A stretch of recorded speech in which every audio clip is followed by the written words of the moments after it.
रामगढ़ के बीचों बीच एक पुराना सा घर था। ये घर था हरिनाथ शर्मा का, जो गरीब तो नहीं थे लेकिन अमीर भी नहीं थे।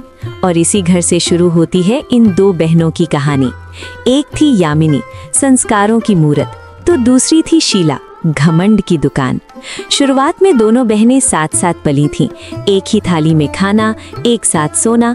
लेकिन जैसे जैसे उम्र बढ़ी, शीला के मन में एक अजीब सी जलन घर करने लगी।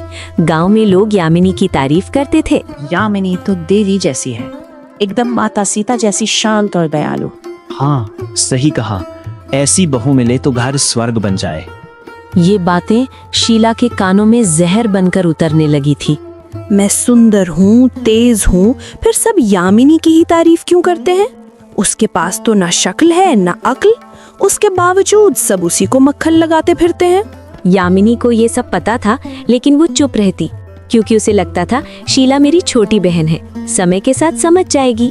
बेटा, अब तुम दोनों की शादी का समय आ गया है। यामिनी ने सिर झुका लिया, जबकि शीला की आंखों में चमक आ गई। पहले यामिनी के लिए राम का रिश्ता आया। राम गरीब था और खेत में काम करता था, लेकिन दिल से साफ और नेक दिल था। वाह, बड़ी बहन को तो खेतीहर किसान मिल गया, अब तो जिंदगी मजे में कटेगी। वैसे भी इसे तो बंधुआ मजदूरी करना अच्छा लगता है। शीला की बात पर यामिनी ने कुछ नहीं कहा। हाँ, वो गरीब है लेकिन मेहनती और ईमानदार है, और साथ ही नेक दिल भी है। यामिनी उसके साथ बहुत खुश रहेगी। जी बाबूजी, जैसा आप ठीक समझी। वहीं दूसरी तरफ शीला के लिए मोहन का रिश्ता आया, जो एक जाना माना व्यापारी था। पक्का मकान, नौकर चाकर, सब कुछ था उसके पास। ये सुनते ही शीला का घमंड आसमान छूने लगा। देखा बाबूजी, किस्मत भी समझती है कि कौन किस लायक है। हरिनाथ ने शीला को जवाब नहीं दिया, क्योंकि वो उसकी रग रग से वाकिफ थे। खैर, शादी तय हो गई और जल्द ही दोनों बहनों की शादी भी हो गई। यामिनी शादी करके राम के साथ उसके घर आ गई। राम का घर छोटा था, छप्पर की छत, एक टूटी सी रसोई और कुछ कुछ बोरियों में रखा अनाज। यामिनी, मेरे पास ज्यादा कुछ तो नहीं है, लेकिन कोशिश करूंगा कि तुम्हें कभी किसी चीज की कमी ना हो। मुझे कुछ नहीं चाहिए राम, बस आपका साथ काफी है मेरे लिए। उधर जब शीला अपने ससुराल पहुंची तो आलीशान घर और चमचमाती गाड़ियां। वाह, इतनी दौलत शोहरत सब मेरा, अब तो मेरे ऐश ही ऐश हैं। अब तो यामिनी मुझसे नजर तक नहीं मिला पाएगी। इस तरह दौलत शोहरत के गुरूर ने शीला का घमंड दुगना कर दिया था। ओए कमला, इधर आ, ये मेरा कमरा ठीक से साफ क्यों नहीं किया? लेकिन मैंने तो सुबह ही साफ किया था छोटी मालकिन। तो क्या मैं झूठ बोल रही हूँ? नौकर हो, नौकर बनकर रहो। जाओ जल्दी से यहाँ पोछा लगाओ, और हाँ, किसी नौकर को मेरे लिए नारियल पानी लाने को बोलो। जी छोटी मालकिन, मैं अभी कर देती हूँ। इसी तरह कुछ महीने गुजर गए और तीज का त्योहार आ गया और दोनों बहनें मायके पहुंची। यामिनी ने साधारण साड़ी पहनी थी, तो शीला ने रेशमी लहंगा पहना हुआ था। उसके हाथों में रंग बिरंगी चूड़ियां और एक बड़ा सा ब्रांडेड बैग लटका हुआ था। गांव की कुछ औरतें तीज का टोटका करने आई हुई थी। तभी शीला ने अपनी बहन का मजाक बनाते हुए कहा, और बताओ यामिनी, कैसा चल रहा है सब? राम जी जो खाना भी देते हैं कि नहीं? मैं तो भूल ही गई, खुद खाने के लाले पड़े हुए हैं, तुझे कहाँ से खिलाएंगे? शीला की कड़वी बातें सुनकर यामिनी का दिल टूट गया, लेकिन अपनी बहन को नीचा दिखाकर शीला को बड़ा मजा आया। दिन ढलने पर दोनों बहनें अपने अपने घर लौट गईं। दिन गुजरने लगे। यामिनी की जिंदगी आसान नहीं थी। सुबह सूरज निकलने से पहले उठना, चूल्हा जलाना, खाना बनाना, पति राम के साथ खेत जाना और दिन भर कड़ी मेहनत करना। शाम होते होते यामिनी थककर चूर हो जाती थी, लेकिन उसने कभी शिकायत नहीं की। सुनो यामिनी, क्या तुम मुझसे नाराज हो क्योंकि मैं तुम्हें वो आराम की जिंदगी नहीं दे पा रहा जिसके बारे में तुमने सोचा होगा? अरे नहीं नहीं, आप ऐसी बातें क्यों कर रहे हैं? आप जैसा इतना प्यार करने वाला पति मुझे मिला, और मुझे क्या चाहिए? हम दोनों साथ हैं तो ये मुश्किल वक्त भी गुजर जाएगा। अच्छा चलो, आज का खाना मैं बनाता हूँ, तुम बैठकर आराम करो। अरे नहीं नहीं, मैं बना दूंगी। आप कैसे बनाएंगे? क्यों? मैं क्यों नहीं बना सकता? आज मैं अपनी प्यारी सी पत्नी को अपने हाथ से बनाकर खाना खिलाऊंगा। तुम बस बैठो और आराम करो। इस तरह राम ने चूल्हा जलाया, खाना बनाया और उसके बाद अपने हाथों से यामिनी को खाना भी खिलाया। एक तरफ जहां राम अपनी पत्नी यामिनी से बहुत प्यार करता था, तो वहीं दूसरी तरफ शीला को पूरा ऐशो आराम मिल रहा था, लेकिन एक चीज की कमी उसे खलने लगी थी, और वो था पति का प्यार और इज्जत। एक रोज जब शीला नहाकर बाहर आई तो सिर पर पल्लू रखना भूल गई। तभी उसकी सास ममता ने उसे देख लिया। अरे मोही मायके से कुछ सीखा नहीं क्या? घर में बहू कैसे रहती है उसके तौर ठिकाने पता है कि नहीं? अरे तू अब छोरी नहीं रही, इस घर की बहू बन चुकी है, कम से कम इसकी मर्यादा का ख्याल तो रख। माफ कीजिए मम्मी जी, गलती हो गई, आगे से ध्यान रखूंगी। अरे क्या खाक ध्यान रखेगी? पता नहीं उन्होंने क्या देखकर तुझ जैसी 2 कौड़ी की लड़की से मेरे फूल से बच्चे की शादी कर दी। गरीब गंवार कहेंगी। अपनी सास की बात सुनकर शीला का दिल टूट गया। उसने जो ऐशो आराम सोचा था वो तो उसे मिला था, लेकिन उसके बदले में उसके हक का प्यार और इज्जत उससे छिन गई थी। शुरुआत में शीला की जिंदगी किसी रानी से कम नहीं थी, रेशमी साड़ियाँ, गहने, कपड़े, नौकर चाकर, लेकिन धीरे धीरे उसे एहसास होने लगा कि पति के प्यार बिना ये सब चीजें अधूरी हैं। मोहन दिन भर दुकान में रहता, शाम को घर आता थका हुआ और सीधे ही खाना खाकर सो जाता। इससे परेशान होकर एक दिन शीला ने कहा, तुम मेरे लिए समय क्यों नहीं निकालते? औरत हो, औरत बनकर रहो, ज्यादा सवाल जवाब मत किया करो। तुम्हें सारा ऐशो आराम मिल रहा है, यही बहुत है। शीला, जिसे अपने हुस्न पर गुरूर था, वो मोहन की बात सुनकर चकनाचूर हो गया। खैर, कुछ और दिन ऐसे ही गुजर गए और एक दिन खबर आई कि मोहन का एक बड़ा सौदा डूब गया है। माँ, दुकान में बहुत बड़ा नुकसान हो गया है। जो बड़ा ऑर्डर आया हुआ था वो अचानक से क्लाइंट ने मना कर दिया। उस पर हमने कर्ज लेकर भारी इन्वेस्टमेंट कर दी थी। अब हम पूरी तरह कर्ज में डूब चुके हैं। अरे कलमुही, तेरे मायके से कुछ मदद क्यों नहीं मान लेती? अपने बाप से बोल के अपने दामाद की थोड़ी मदद कर दे ताकि तेरे पति की परेशानी थोड़ी कम हो जाए। ऐसे ही कुछ दिन गुजरे और मोहन की दुकान पर कर्ज बढ़ने लगा। लोगों ने उधार समय पर वापस नहीं किया। मोहन का बहुत पैसा फंस गया और सास ममता का लहजा भी शीला के लिए बदल गया। हमने तुझसे मोहन की शादी करके ही बहुत बड़ी गलती कर दी। अगर किसी अच्छे खानदाना की होती तो आज कम से कम वो मोहन की मदद तो करते। इस तरह शीला ने अपने सारे गहने जेवरात उतारकर अपनी सास को दे दिए। जो शीला एक रानी की तरह रहती थी, इसके हालात अचानक से एक नौकराने जैसे हो गए थे। उधर राम ने एक नया फैसला लिया। यामिनी, अब हम सिर्फ फसल पर नहीं जी सकते, हमें कुछ और भी करना होगा। जी, जैसा आप सही समझे, मैं आपके हर फैसले में आपके साथ हूँ। तो फिर ठीक है यामिनी, मैं शहर में एक छोटी सी दुकान किराए पर ले लेता हूँ। हम खेत में ताज़ा फल सब्जियां उगाकर वहाँ बेचा करेंगे। इससे हमें मंडी से 10 गुना मुनाफा होगा। बहुत अच्छा विचार है जी, मैं आपके साथ हूँ, हम बहुत मेहनत करेंगे। इस तरह दोनों ने मिलकर सब्जियां उगाना शुरू किया और राम उन्हें मंडी में बेचने की जगह शहर के बाजार में ले जाकर बेचने लगा। एक शाम जब राम सब्जियां बेचकर वापस घर आया, अरे सुनो यामिनी, बाहर तो आओ जरा। राम की आवाज सुनकर यामिनी घर से बाहर आई तो उसने देखा कि राम के हाथ में कुछ बैग लटके हुए थे। अजी, क्या हुआ? आप बहुत खुश लग रहे हो। अरे यामिनी, खुशी की तो बात ही है। तुम्हें पता है, आज में 10,000 की सब्जियां बिक गईं। अगर ऐसे ही रहा तो जल्द ही हम अमीर हो जाएंगे। अजी, ये तो सच में बहुत खुशी की बात है। अगर रोज ऐसे ही कमाई होने लगी तो हम हर महीने 3 लाख तक कमा लेंगे। हाँ यामिनी, ये सब तुम्हारी वजह से ही हो पाया है। अगर तुम मेरे साथ ना होती तो शायद ही ये कभी मुमकिन हो पाता।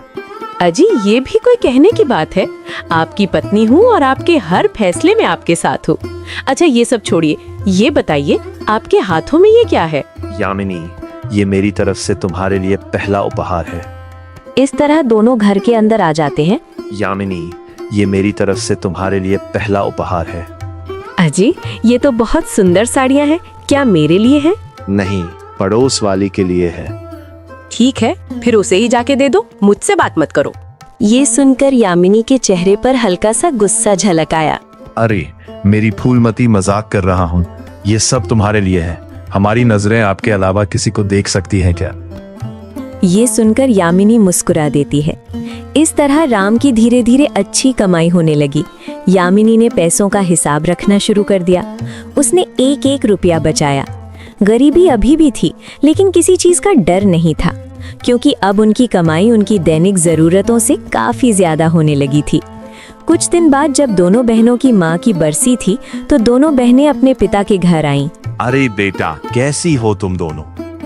मैं एकदम ठीक हूँ बाबा, मुझे क्या होगा? लेकिन यामिनी का पता नहीं, सारे दिन मजदूरी करके तो इसका बुरा हाल हो जाता होगा। नहीं नहीं छोटी बहन, ऐसी कोई बात नहीं है।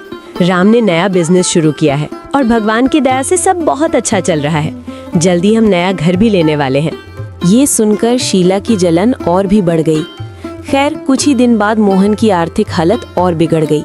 घर के गहने जेवरात बिकने लगे, नौकर हटा दिए गए। सास का गुस्सा शीला पर टूटने लगा। अरे कलमुही, तेरे मायके से कुछ मदद क्यों नहीं मान लेती? अपने बाप से बोल के अपने दामाद की थोड़ी मदद कर दे ताकि तेरे पति की परेशानी थोड़ी कम हो जाए। लेकिन माँ जी, मेरे बाबा तो एक साधारण से किसान हैं। उनके पास कोई धन दौलत नहीं है और जो थोड़े बहुत पैसे थे वो भी उन्होंने हमारी शादी में लगा दिए। वो कहाँ से हमारी मदद कर पाएंगे? हमने तुझसे मोहन की शादी करके ही बहुत बड़ी गलती कर दी। अगर किसी अच्छे खानदान की होती तो आज कम से कम वो मोहन की मदद तो करते। ये सुनकर शीला को बहुत बड़ा धक्का लगा। उसे महसूस हुआ कि जिस दौलत शोहरत को देखकर उसे घमंड हो रहा था, वो उसे सिर्फ एक कुत्ते की हैसियत से मिल रहा था। दोनों बहनों की जिंदगी एक नया मोड़ ले रही थी। एक तरफ जहां यामिनी की जिंदगी खुशहाली की तरफ बढ़ रही थी, तो वहीं दूसरी तरफ शीला की जिंदगी धीरे धीरे तबाही की ओर बढ़ती जा रही थी। एक रात जोरों से बारिश हो रही थी। शीला रसोई के एक कोने में बैठी थी, रो रो कर आंखें सूजी हुई थी। पीछे से सास की आवाज उसके कानों में गूंज रही थी। अरे करमजली, तू डूब क्यों नहीं मरती? मेरे बेटे का सुकून खा गई तू। हमारे घर को बर्बाद करके रख दिया तू। ना मायके से पैसा लाई ना किस्मत लाई। कुलक्षणी है तो कुलटा। ये सब सुनकर भी मोहन चुप था। उसकी चुप्पी शीला के लिए सबसे बड़ा तमाचा थी। शीला को लगा जैसे कि उसका पूरा अस्तित्व ही मिट्टी में मिल रहा हो। अगली सुबह मोहन की दुकान पूरी तरह बंद हो गई। कर्जदार दरवाजे पर खड़े थे। घर पर भी बिकने की नौबत आ गई थी। तू अपने मायके चली जा कुलटा। यहाँ अब तेरा कोई काम नहीं है। हमारे पास तुझे पड़े पड़े खिलाने के पैसे नहीं है। शीला का घमंड पूरी तरह टूट चुका था। वो बिना कुछ बोले एक छोटी सी गठरी लेकर रोते हुए मायके की तरफ निकल पड़ी। जब शीला अपने मायके पहुंची तो हरिनाथ शर्मा उसे देखकर चौंक गए। बेटा शीला, क्या हुआ? तू अकेली क्यों है? और तेरी आंखों में आंसू क्या हुआ मेरी बच्ची? अपने पिता की आवाज सुनते ही शीला फूट फूट कर रोने लगी। बाबूजी, मैं हार गई। उन्होंने मुझे घर से निकाल दिया। उनके लिए मैं एक नौकरानी से ज्यादा कुछ नहीं थी। मैं बेघर हो गई बाबा। मैं कहीं की नहीं रही। कोई बात नहीं मेरी बच्ची, तू रो मत। तेरा बाप अभी जिंदा है। चल अंदर चल। हरिनाथ शीला को घर के अंदर ले गए, लेकिन शीला लगातार रो रही थी। इसलिए हरिनाथ ने अपनी बड़ी बेटी यामिनी को फोन किया। हेलो बेटी यामिनी, कैसी है तू? मैं ठीक हूँ बाबा, आप कैसे हैं? आपकी आवाज मुझे ठीक नहीं लग रही। बताइए क्या हुआ? बेटी यामिनी, वो शीला को उसके ससुराल वालों ने घर से निकाल दिया है। इस तरह हरिनाथ शर्मा ने पूरी बात बता दी। आप चिंता मत कीजिए बाबा, मैं घर आती हूँ। जब यामिनी अपने मायके आई तो लगभग रात ढल चुकी थी। वो सीधा शीला के कमरे में गई। शीला दीवार का सहारा लेकर रो रही थी। ओह, तो अब हमारी ताड़का इतनी कमजोर हो गई कि हार मानकर रोने लगी। ये सुनकर शीला ने यामिनी की तरफ देखा। उसकी आंखों में लाचारी और पश्चाताप दोनों झलक रहा था। बहन, मुझे माफ कर दे। मैंने तेरे साथ बहुत बुरा बर्ताव किया है। शायद भगवान ने मुझे इसी की सजा दी है। शीला का ये रूप देखकर यामिनी सन्न रह गई। मैंने तुझे हमेशा नीचा दिखाया, तेरी गरीबी का मजाक उड़ाया और आज मैं खुद खाली हाथ हूँ। मेरे साथ जो भी हुआ वो सब मेरे कर्मों का फल है जो मैं भुगत रही हूँ। रो मत बहन। बहनें तो आपस में लड़ती हैं, झगड़ती हैं, लेकिन इसका मतलब ये तो नहीं कि हम एक दूसरे से अलग हैं या नफरत करते हैं। चल अब रोना बंद कर। नहीं बहन, मुझे समझ आ गया है। पैसा नहीं, इंसान बड़ा होता है। ये सुनकर यामिनी की आंखों से आंसू बह निकले। अरे पागल, बहनें माफी नहीं मांगती, एक दूसरे को संभालती है। चल अब रोना बंद कर, वरना मार खाएगी बड़ी बहन से। इस तरह रात गुजर गई। अगले दिन यामिनी ने राम से बात की। राम, मैं चाहती हूँ कि शीला हमारे साथ काम करे। इससे वो ये सब भूल पाएगी और जिंदगी में आगे बढ़ पाएगी। ठीक है यामिनी, जैसा तुम चाहो। शीला तुम्हारी बहन है, इसका मतलब वो मेरी भी बहन है। शीला राम और यामिनी के साथ मेहनत करने लगी। सुबह जल्दी उठना, खेत जाना, खेत में पानी देना, सब्जियां तोड़ना, निराई गुड़ाई करना और राम के साथ शहर जाकर दुकान पर सब्जियां बेचना। शीला के हाथ छिल गए, कमर दुख गई। मैं ये सब नहीं कर सकती यामिनी, मुझसे नहीं हो पाएगा। मैं तुम्हारी जितनी मजबूत नहीं हूँ। हिम्मत मत हार शीला, मैंने भी सीखा था, तू भी सीख जाएगी और एक दिन कामयाबी तेरे कदम चूमेगी। इसी तरह दिन बीतने लगे। शीला ने राम और यामिनी के साथ काम करके कुछ पैसे इकट्ठे किए और खुद का एक रेस्टोरेंट खोलने का निश्चय किया। मैं अपना रेस्टोरेंट खोलना चाहती हूँ। राम और यामिनी ने शीला का साथ दिया और जल्द ही यामिनी और शीला ने मिलकर पार्टनरशिप में शहर की बीचों बीच एक रेस्टोरेंट खोल लिया। रेस्टोरेंट बहुत अच्छा चलने लगा और जल्द ही यामिनी और शीला का नाम स्टार्टअप आइकन गर्ल्स के रूप में मशहूर हो गया। एक दिन मोहन हरिनाथ के घर आया। नमस्ते पिताजी, शीला कहाँ है? अब तुझे शीला से क्या काम है? उसे दिया दुख काफी नहीं था क्या? ऐसा मत बोलिए पिताजी, मुझसे भारी गलती हो गई। मैं शीला को वापस अपने साथ ले जाने आया हूँ। जो इंसान सही गलत ना समझ पाया, इसलिए मेरी बेटी को छोड़ दिया। उसके साथ मैं अपनी बेटी को दोबारा कैसे भेज दूं? तभी पीछे से यामिनी और शीला आ गईं। मोहन, तुम यहाँ क्या कर रहे हो? मैं शीला को अपने साथ वापस ले जाना चाहता हूँ। इतना सब करके तुम्हारा मन नहीं भरा? तुम बीच में मत बोलो, मैं शीला से बात कर रहा हूँ। मिस्टर मोहन, तमीज में रहकर बात कीजिए। आप मेरी बहन से बात कर रहे हैं। मुझे अपनी गलती का एहसास है। आज मेरे पास दौलत आई तो तुम्हें मेरी याद आ गई। आप जैसे लोगों की कोई इज्जत नहीं होती। अब चले जाइए यहाँ से। मोहन गुस्से में वहां से चला गया। इसके बाद दोनों बहनों ने बहुत तरक्की की। यामिनी और राम ने मिलकर शीला के लिए एक अच्छा लड़का ढूंढा और उसकी शादी कृष्ण से करवा दी। और इस तरह दोनों बहनें खुशी खुशी रहने लगीं।